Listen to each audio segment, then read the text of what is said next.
Hi, I'm Craig, and this is Crash Course Government and Politics. And today we're going to talk about what is, if you ask the general public, the most important part of politics: elections. If you ask me, it's hairstyles. Look at Martin Van Buren's sideburns. How could he not be elected? Americans are kind of obsessed with elections. I mean, when this was being recorded in early 2015, television news and the internet were already talking about who would be Democrat and Republican candidates for president in 2016.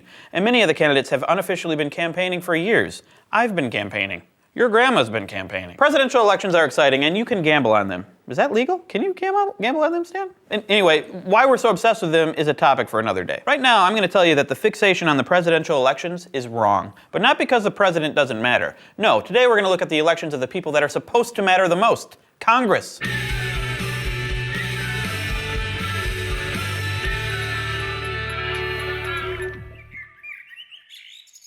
Constitutionally, at least, Congress is the most important branch of government because it is the one that is supposed to be the most responsive to the people. One of the main reasons it's so responsive, at least in theory, is the frequency of elections. If a politician has to run for office often, he or she, because unlike the president, we have women serving in Congress, kind of has to pay attention to what the constituents want, a little bit.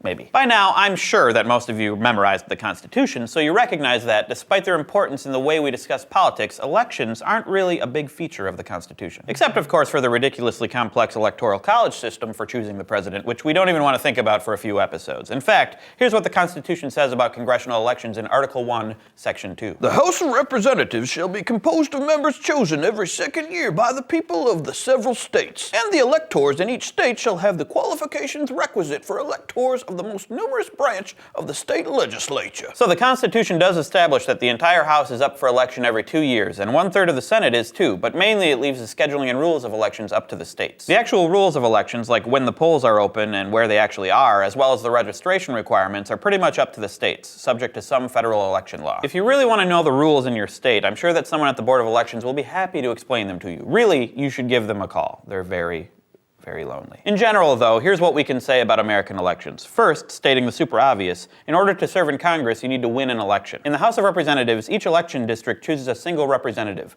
which is why we call them single-member districts. The number of districts is determined by the census, which happens every 10 years, and which means that elections ending in zeros are super important for reasons that I'll explain in greater detail in a future episode.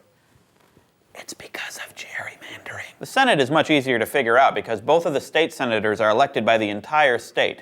It's as if the state itself were a single district, which is true for states like Wyoming, which are so unpopulated as to have only one representative. Sometimes these elections are called at-large elections. Before the election ever happens, you need candidates. How candidates are chosen differs from state to state, but usually it has something to do with political parties, although it doesn't have to. Why are things so complicated? What we can say is that candidates, or at least good candidates, usually have certain characteristics. Sorry, America. First off, if you are going to run for office, you should have an unblemished record, free of, felony convictions or sex scandals, except maybe in Louisiana or New York. This might lead to some pretty bland candidates, or people who are so calculating that they have no skeletons in their closet. But we Americans are a moral people, and like our candidates to reflect our ideals rather than our reality. The second characteristic that a candidate must possess is the ability to raise money. Now, some candidates are billionaires and can finance their own campaigns, but most billionaires have better things to do: buying yachts, making even more money, building money forts, buying more yachts. So they don't have time to run for office, but most candidates get their money from their campaigns by asking for it. The ability to raise money is key, especially now, because running for office is expensive. Can I get a how expensive is it? How expensive is it? Well, so expensive that the price of elections continually rises, and in 2012, winners of House races spent nearly $2 million each. Senate winners spent more than $10 million. By the time this episode airs, I'm sure the numbers will be much higher, like a gajillion, billion, million. Money is important in winning an election, but even more important, statistically at least, is already being in Congress. Let's go to the thought bubble.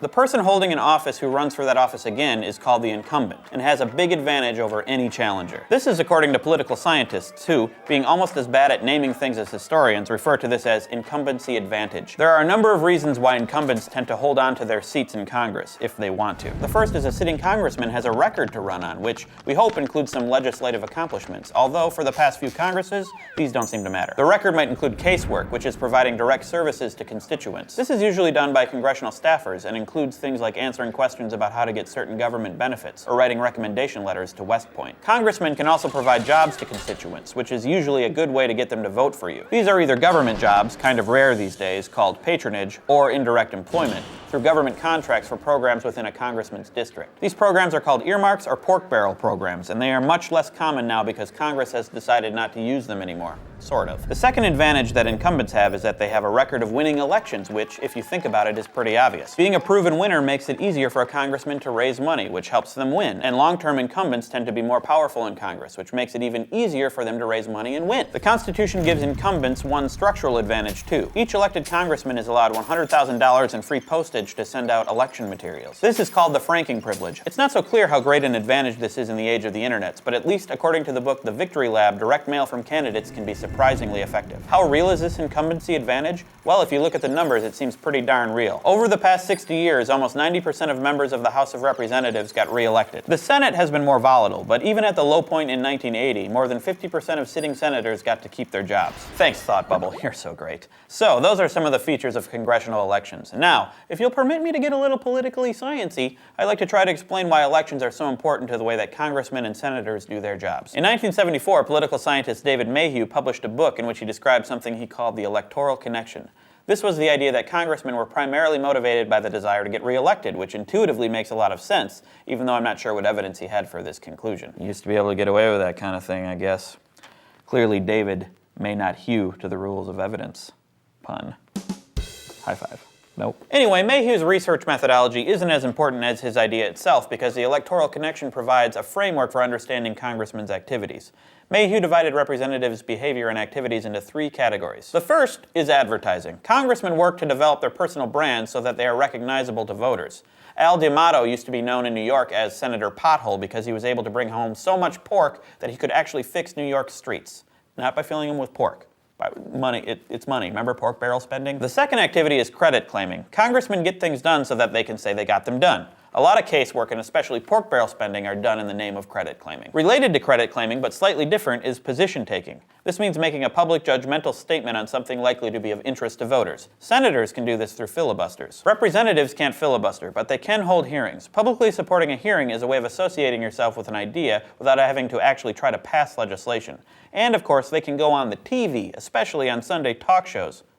What's a TV? Who even watches TV? Now, the idea of the electoral connection doesn't explain every action a member of Congress takes. Sometimes they actually make laws to benefit the public good, or maybe solve problems.